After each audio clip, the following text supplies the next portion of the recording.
अच्छा, अब करना क्या है, यहाँ पे एग्जाम्पल है जिसमें हमें एक स्टूडेंट के मार्क्स और फिर उसके टोटल नंबर को शो करवाना है। तो लेट्स सपोज कि हमने इसको कमेंट किया है यहीं पे, ठीक है। जितना भी कोड करते जा रहे हैं ना, उसको कमेंट करते जाएंगे ताकि वो सेव रहे फाइल में। सिलेक्ट कर ले एंड देन इसको हमने कमेंट कर दिया। तो कंसोल डॉट सी को नहीं चाहिए कमेंट में, तो मैं इसको यहाँ से रिमूव कर दूंगी। एक वेरिएबल बना लिया यहाँ पे हमने स्ट्रिंग टाइप का, ठीक है। String n is equal to, ठीक है, एन ले लें या name is equal to, double quotation लगाए और उसको मैंने लिख दिया अली, ठीक है, अहमद। और मेरे पास एक यहाँ पे एक और वेरिएबल है इंटीजर टाइप का जिसका मैंने नाम लिख दिया टोटल मार्क्स, ठीक है, इज इक्वल टू 500। क्लियर है।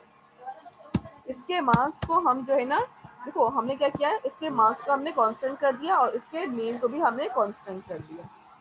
क्लियर है। इसके साथ भी हम कॉन्स्ट लगा देंगे और उसके यहाँ पे जो है कॉन्स्ट लिख दिया, इसके साथ भी हम क्या लगा देंगे, कॉन्स्ट।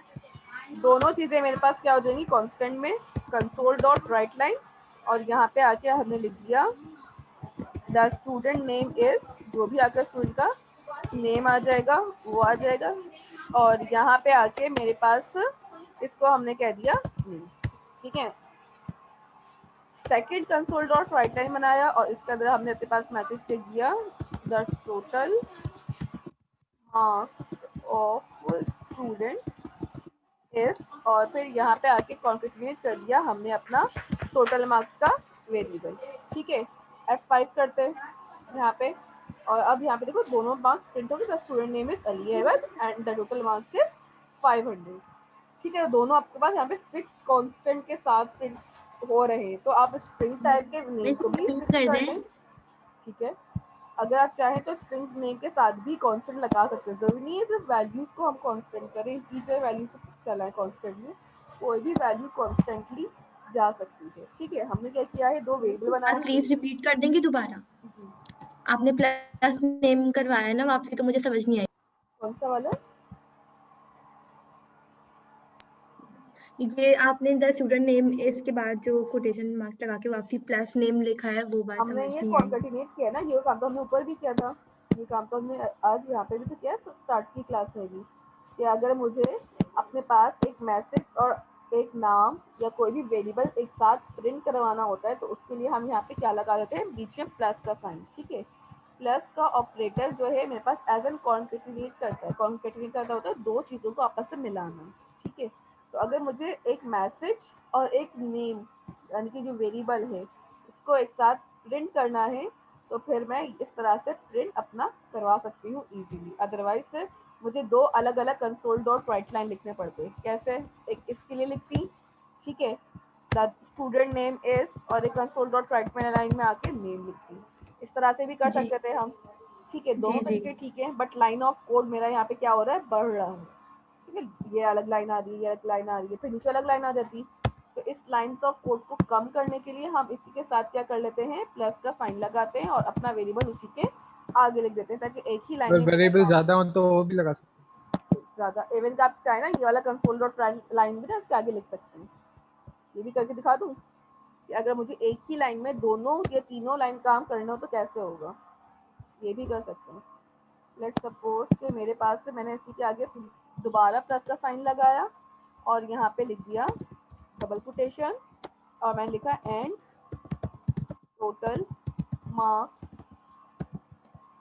इज, और यहाँ पे आके दोबारा प्लस, और यहाँ पे आके हमने टोटल का मार्क्स लिख दिया। अब मुझे यहाँ पे इस वाले इस कंसोल की भी नीड नहीं है, अब मेरा सारा काम ना एक ही कंसोल से डायरेक्टली हो रहा है, ठीक है। तो ये भी हम कर सकते हैं अपने पास के एक ही कंसोल से ही सारे काम अपने चला लें। और इसको मैं थोड़ा सा ना बंद कर देती हूँ यहाँ पे। मैम हम ये कंसोल के आगे ओ कॉन्स्ट के आगे स्ट्रिंग ना लगाएं, डायरेक्ट कॉन्स्ट नेम लिख के चलाएं तो। देखो हर वेरिएबल की ना एक टाइप होती है, ठीक है। अगर हम उसे टाइप डिफाइन नहीं करते ना, जिसको हम डायरेक्ट टाइप बोल रहे होते हैं, तो डेफिनेटली फिर वो एरर करता है। कॉन्स्ट का अगर हम ये नहीं लिखेंगे ना, तो डेफिनेटली ये एरर बन जाएगा, कि हमें पता नहीं चलेगा किस टाइप का वेरिएबल है नेम। तो वेरिएबल को डिफाइन करनी होती है उसकी टाइप की, तुम किस टाइप का इनपुट दोगे या किस टाइप का काम करना चाहते हो। ठीक है, तो ये लाजमी है बताना। क्लियर है? ठीक है ठीक है। ठीक है, अब देखो यहाँ पे मेरे पास ना काम एक लाइन में हो गया। अब इसको रन कर लें। F5 the student name is Ali Ahmed and the total marks is 500। Clear है? सारा काम हम एक लाइन में कर सकते हैं इजीली, कोई इशू यहाँ पे मुझे नहीं होगा। ये हो गया सबका?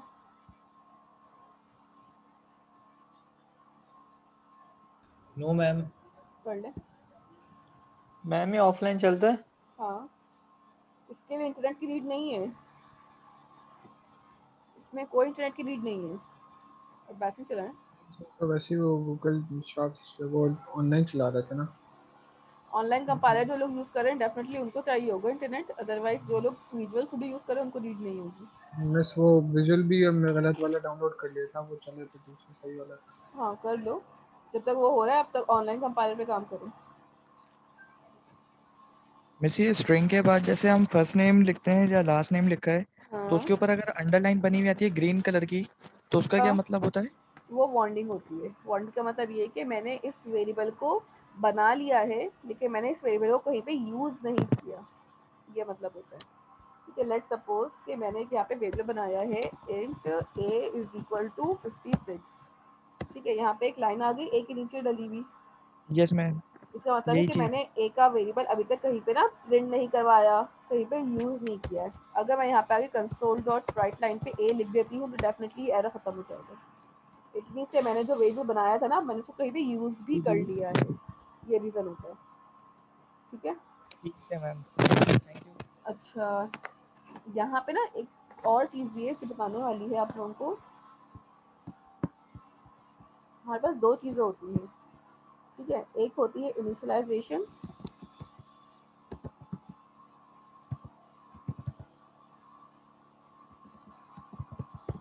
और दूसरी हमारे पास होती है यहाँ पे डिक्लेरेशन। इनिशियलाइजेशन और डिक्लेरेशन में डिफरेंस पता है आपको क्या होता है? किसी को आइडिया है इनिशियलाइजेशन और यस डिक्लेरेशन? मैम, इनिशियलाइज में हाँ, हम सिंगल इक्वल लगाते हैं और डिक्लेरेशन में डबल इक्वल। नहीं ऐसा कुछ नहीं होगा। और कोई?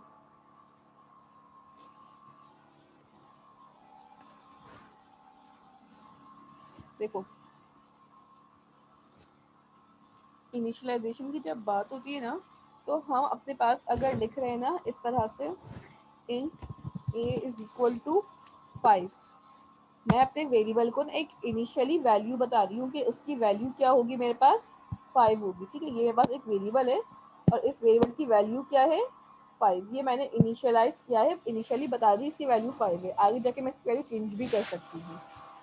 डिक्लेरेशन में क्या होगा, मैं डिक्लेयर कर दूंगी int a, that's it, this is called declaration. मैंने कोई इसकी वैल्यू इनिशियली नहीं बताई है। ठीक है, तो अगर मैं इस तरह से लिख रही हूँ इंट a लिख करके तो दिस इज कॉल्ड डिक्लेरेशन, और अगर मैं पूरा लिखूँ इंट a इक्वल टू 5 तो ये क्या कहलाती है मेरे पास इनिशियलाइजेशन। अब ज़रूरी नहीं है कि इंट भी लगाएं, हो सकता है कि मैंने ऐसे लिख दिया हो पहले इंट a, 3-4 लाइन के बाद मुझे याद आया कि अच्छा a की वैल्यू ना 5 लिखनी है तो मैं a equal to 5, this is the actual called initialisation.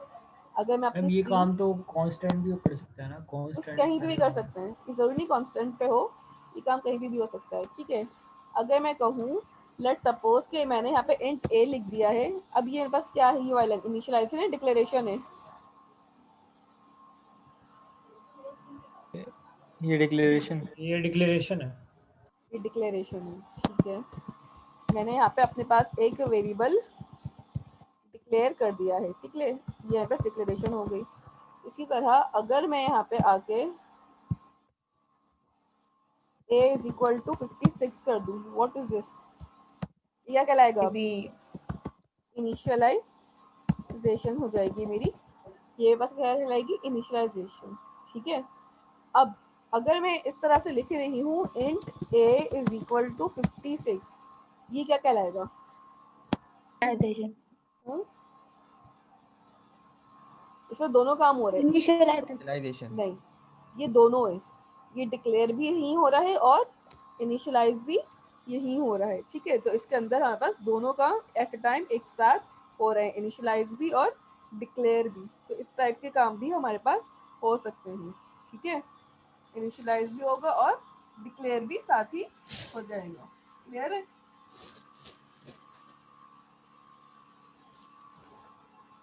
यहाँ तक कर लें? Okay ma'am. यहाँ तक हो गया? उसके बाद बस 15 मिनट का वफा मिल सकता है? मैं जमात के साथ नमाज पढ़ता हूँ इसलिए पूछ रहा हूँ। ठीक है, ब्रेक ले लेते हैं हम 5-15 जस्ट मैम मिनट। 15-20 मिनट का दे दें बस। ठीक है, लेना भी तो थोड़ा सा ही रह गया मेरे पास अभी ना, हम कम ज़्यादा नहीं स्लाइड हमारी। मैम अपनी स्क्रीन भी वो पूरा शेयर हम्म, कर दिएगा ताकि हम प्रैक्टिस कर लें उसकी जो आपने वीएस पे चलिए बनाया है। ठीक है, ये मेरी पूरी स्क्रीन खोल देते हैं, आप लोग अब तक प्रैक्टिस कर लें जब तक बाकी लोग भी कनेक्ट कर लेंगे। ठीक है ना?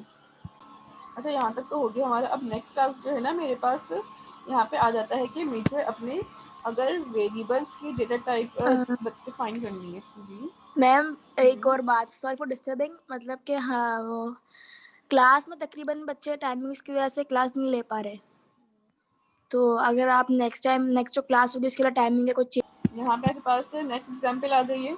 अच्छा, अब आप लोग ने ये वाली कांस्टेंट वाली एग्जाम्पल तो कर ली ना। अब इस कांस्टेंट वाली एग्जाम्पल के बाद इसमें फाइंड आउट करना है कि मैं एरर क्या है। मैं 5 मिनट्स दे दूँ इस एग्जाम्पल के लिए, इसको रीड आउट करें। मैं फिर नाम लूँगी जिनका, वो आंसर देंगे। अच्छा मिसबा, अभी शीट नहीं है ना आपके पास, तो आप अभी ना आपके पास नोट डाउन कर लें जिनसे मैं क्वेश्चंस कर रही हूँ। ठीक है, और हर क्वेश्चंस के ना 5 मार्क्स तो काउंट लीजिएगा। 5 मार्क्स के, आउट ऑफ मार्क्स बता दूँगी 5 में से आपके कितने होंगे। ठीक है मेरे मैम। क्वेश्चन करेंगे, फिर आपको अभी शीट दे दूँगा, उसमें अपडेट भी कर दिएगा।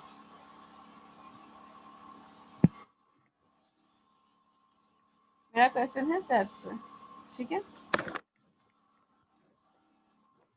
कर लें। मैम कर लिया फाइंड आउट। फाइंड आउट कर लिया, गुड। ठीक है, सेट से मेरा क्वेश्चन है, सर इसमें एरर क्या है। ठीक है, सर आपको एरर फाइंड आउट करना है, और अगर सैफ आंसर नहीं देंगे तो उनके आगे 0 लिखिएगा, और दूसरा अतीब है। ठीक है, मैम दोबारा से बताए क्या करना है। नेट चला गया था मेरा अभी, वो जो बोर्ड मसला कर नजर आ रहा रहा है था। ना आपके सामने, एग्जाम्पल 2.4 जी लिखी हुई आ रही है, तो सर आपको एरर ढूंढना है बस। अब जब मैं आपका नाम लूंगी तो एरर बताना होगा। इसका मार्किंग करते जाइएगा साथ साथ। ठीक है, साद मैम खान, ढूंढिए। साद खान।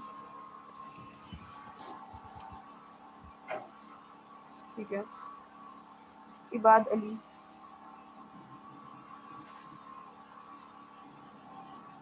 अम्मार हुसैन। मैम ये जो एंड में हम ये टोटल मार्क्स को अगेन चेंज कर रहे हैं, ये चेंज नहीं होगा क्योंकि कॉन्स्ट में वैल्यू फिक्स होती है। ठीक है, और आपको 5 मार्क्स दे दूँ, जी बाकी जिनका नाम लिया उनके आगे आप 0 मार्क्स करते हैं। जी।